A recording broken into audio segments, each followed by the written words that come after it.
Welcome to the Sports Perspective TV viewers and subscribers. As always, thank you for tuning in. And if this is your first time coming across the channel or you haven't subscribed to the channel as yet, definitely hit that subscribe button. So in this video, we're going to be talking about the West Indies team, and whether or not they should make any changes or any adjustments to their team, going into that Afghanistan match. So with that being said, the question for you, the viewers as well, would you make any changes or any adjustments to the West Indies team? And if so, what changes would you make? Who would you take out of the team? Who would you bring in? And why would you also make those changes, right? And further on in the video, I will also share my thoughts, or throughout the video, I'll be sharing my thoughts and also letting you know whether or not I would make any changes to the team, right? So far in the group, the West Indies, they have played 3 matches. And I think 3 matches are enough for the team on a whole, the coaching staff and the players as well, to see what is working and what is not working, right? So from both a strategy standpoint, so what strategies, have been working so far, what have worked and what have not worked. And also from a player standpoint, what players are performing, what players aren't performing. And based on that, then 3 matches are definitely enough for them to evaluate the team, the performance, and then make decisions as to whether or not they can or should make any changes, right? And then now, if you add on to that this match against Afghanistan coming up, there aren't many implications as far as whether or not the team will qualify or not. So by virtue of the team winning all 3 of their matches so far, they have qualified for the Super 8s. And not only that, based on the current format of this World Cup, the results of the match against Afghanistan, it does not affect who the West Indies play in the next round, in the quarterfinal or the Super 8, right?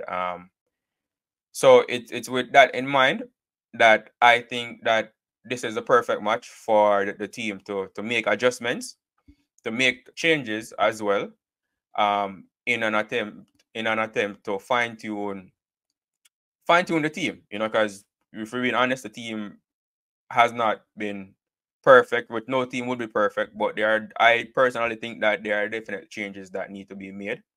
Even though the team, they have won all 3 of their matches, and for the previous 2 matches, or previous 3 matches, I definitely said, why change a winning team? But after seeing how the team performed, especially with the bat in that match against New Zealand, I am definitely advocating for changes to be made to this team, right? Um, and that's just from a batting standpoint. As far as it relates to the bowling, I think the bowling has been, they have been brilliant.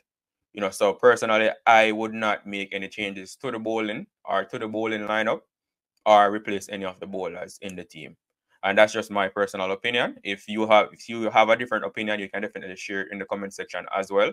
But I think the bowling is doing great. But where the change needs to come is in the batting department, right? So as far as runs scored so far in the World Cup, for the batters, so Brandon King, he scored 56 runs from the 3 matches. Charles, he scored 44 runs from the 3 matches. Pooran, he scored 65 runs from the 3 matches. Ravman Powell, he scored 39 runs from the matches so far. Andre Russell, he scored 59. Sherfin Rutherford, who is the top scorer, we see what he did in that match against New Zealand. He scored 80 runs. And Roston Chase, he scored 42 runs so far. So that's the amount of runs that the top 7 batters have scored so far. So personally, and again, this is my opinion, I have no affiliation to Cricket West Indies. I do think that in the opening spot, there needs to be a change made there. Now the question is, who do you bring in, right? And because this Afghanistan match, right, again, there isn't any pressure on the team to win the match. whether they win or lose the match, it doesn't affect their position in the next round.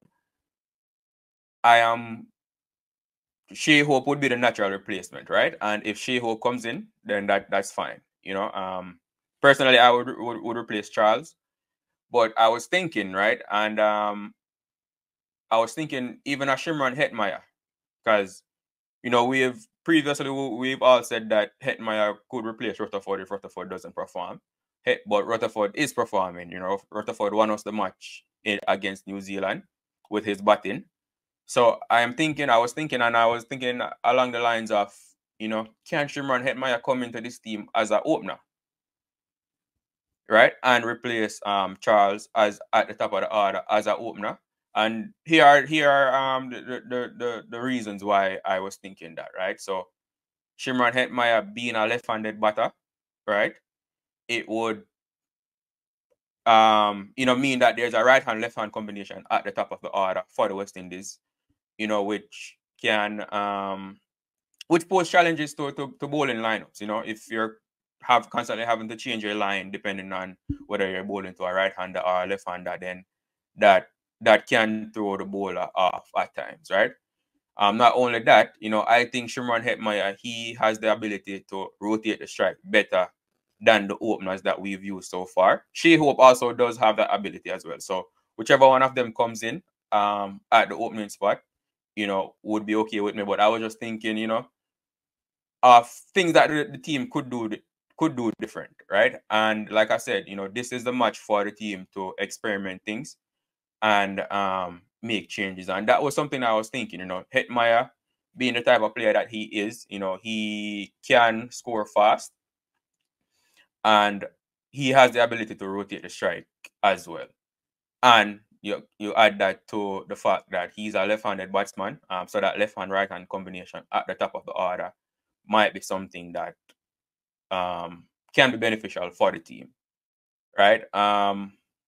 As far as it relates to the other batters now, Nicholas Pooran, and the reason why I gave you the stats their runs is just for you to see that even though some of the batters have not performed up to the standard that we expect of them. So, for example, Nicholas Pooran, he is still the second highest run scorer in the team, right? Even though we know he can do better, right? So there's no way Nicholas Pooran will be dropped from the team. Then you would go to a Roston Chase. And, persons have argued that Chase should be replaced in the team. But here's the reason why I think Chase won't be dropped. So even if you drop him based off his batting, the value that Chase adds to this team with his bowling is the reason why I think Chase won't be dropped, won't be replaced in this team, because he adds a lot of value to the team with his bowling. And for that reason, I think Chase will remain in the team. Again, it gives the captain an extra bowling option, and not just an extra bowling option, a bowling option that can take wickets and can be economical as well. So Roston Chase remains in the team for me. So then Rovman Powell, he's the captain. He's not going to be dropped. Sherfin Rutherford, he's not going to be dropped. And Andre Russell is not going to be dropped either. So if there's any change to be made in the batting lineup, it would definitely be in the opening position. And Charles, for me, Charles is that player that I would replace, right? Brandon, like I said, Brandon King, he scored 56 runs and Charles has scored 44 runs. And that 44 runs came in the match against Uganda. In the other two matches, he has not scored, right? And you add on to that his poor performance in the field. Luckily, he wasn't the only one that performed poor in the field. So it's not that I am saying because of that, but that could have been costly to the team. Luckily the team, the bowlers were bowling well and they were able to get those wickets, even though a lot of chances were missed. But yeah, I think Charles can be replaced in this team, and either Hope or Hetmyer come in. The Hetmyer thing would be an experiment for the team, right? For as it relates to the bowling now, like I said earlier, I wouldn't make any changes to the bowling. Persons have suggested that they should drop Shepherd, but again, right? Think about it. Shepherd and Chase, they are all rounders, right? And the batting depth that we have was really what enabled us to get to that score against New Zealand, right? It was the batting depth because you saw that the top order failed, but it was the batters in the lower order. So Akil Hussain, Andre Russell, Romario Shepherd, and Sherfin Rutherford that enabled us to get to that total. So even though Shepherd, and he wasn't terrible with the ball, it was just that last over. So even though he went for a lot of runs in the last over, what he adds to the team with his batting is why I think he will also won't be dropped from this team. Because if you replace Shepherd, then you're more than likely replacing him with a bowler. And a bowler in the form of either Obed McCoy or Shamar Joseph, none of whom can bat as well as Shepherd. And we've seen, again, the New Zealand match was a perfect example that sometimes the batting, we need that batting depth in the team just in case the top order does not perform. So for me personally, Shepherd would remain in the team, right? So the change that I would make, just to answer the question, which I think I've answered it, is I would bring in either Shai Hope or Hetmyer for Charles. And honestly, I'll bring in Hetmyer just because he's a left-hander. He is also a power hitter at the top of the order, and he can rotate the strike just as well as a Shai Hope or anybody else. So I would bring in Shimon Hetmyer in the team for the next match as an adjustment to the batting. But definitely let me know what you think. You know, what are your thoughts on what I said, and what adjustments you would make, if any, to this team for the next match against Afghanistan. As always, thank you for tuning in. Do remember to like the video, share the video, comment on the video, and subscribe to the channel if you haven't done so as yet. Thank you, and I will see you in the next video.